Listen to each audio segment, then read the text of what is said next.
win! Fast Tornado. Play now. On Purpose with Jay Shetty.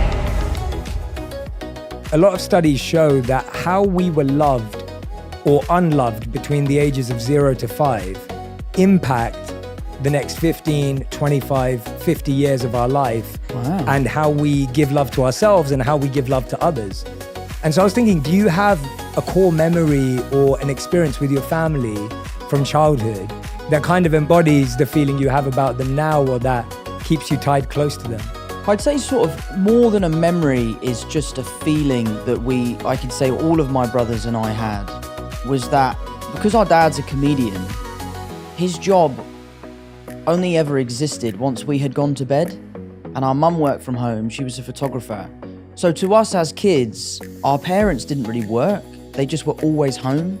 So we had this amazing foundation where no matter any time of the day, either mum or dad would be at the house. And we felt so kind of solid as a family, which is why I kind of have this dream of one day having kids and putting my work to bed and just kind of being there as a dad. Because I really admire how my dad was around. You know, being a comedian is a very, very volatile job. The highs and lows are so extreme. And as kids, we never saw that. The only version of my dad I ever saw was the happy dad, let's go to the park. We used to play this game called Golf Goals, where we would go down to the park. There's like this big blue metal goal, and we would just fire golf balls into that goal every day. And he would give us 10p every time a ball went in the goal. And that was kind of the foundation of our golf and all that sort of stuff. So for me, broader than a core memory was the idea of always feeling connected and safe within my family unit. And I think a large portion of that is that my mum and dad have always been such a solid team, and they've always been there for us. Yeah, wow. Have they, as you've grown older, have they kind of opened up about some of the challenges that they were going through that they obviously didn't show you and your family when you were kids? Because I can imagine, we always talk about this, right? Like being a comedian is extremely difficult because you're making everyone else laugh. At the same time, it's a career path that, like you said, is completely volatile. Sure. Have they opened up as time's gone on? And how has that felt when you've gone from like seeing your parents always being happy to being like, oh wait, there was all this other stuff going on?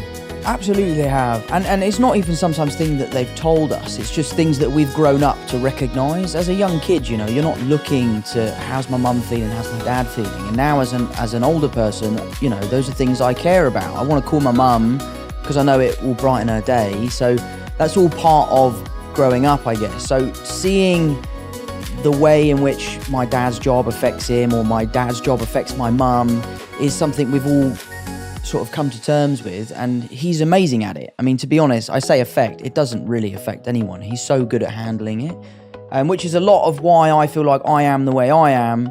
For example, The Crowded Room's come out, the critics absolutely hated it. They thought it was the worst thing they've ever seen, and it doesn't really upset me.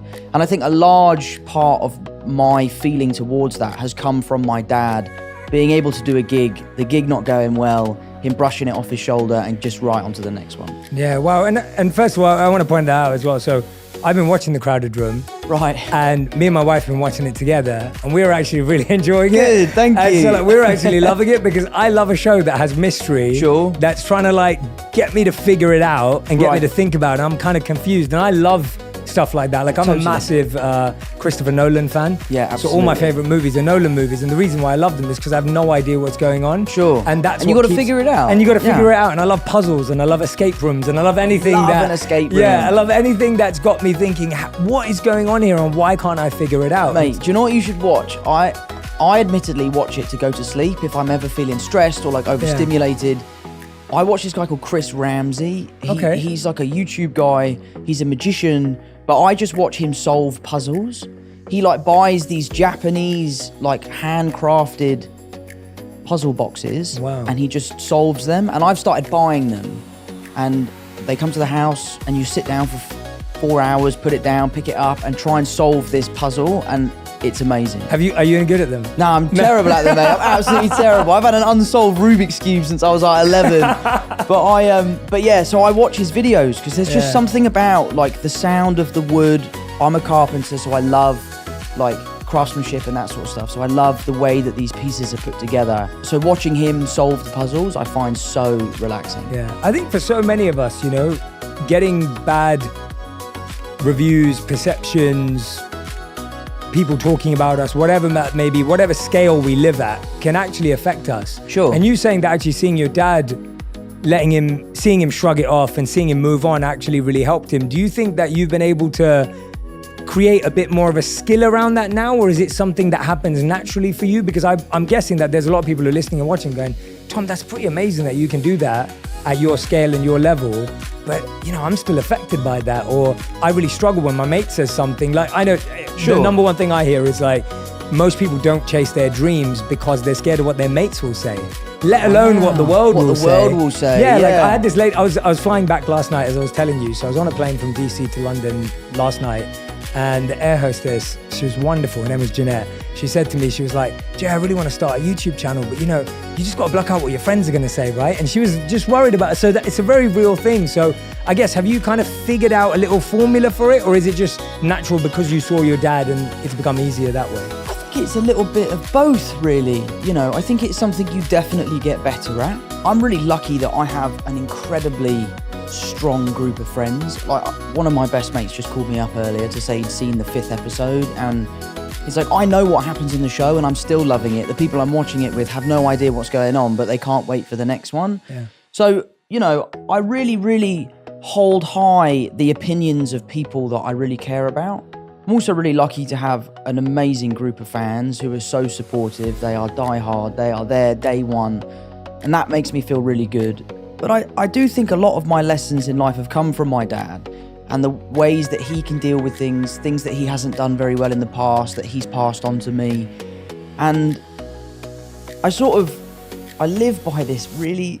I don't actually know if Christian Bale did say this, but I think he did. Bale, so I love Christian Bale. Bale. He said it. Yeah, we'll say he said it. Yeah. But I think the quote is, if you have a problem with me, text me. And if you don't have my number, you don't know me well enough to have a problem with me. That is so good. And I think that is such a great piece of advice, because as a celebrity, you live on this stage, you live out there, you kind of give out a version of yourself that you want people to see.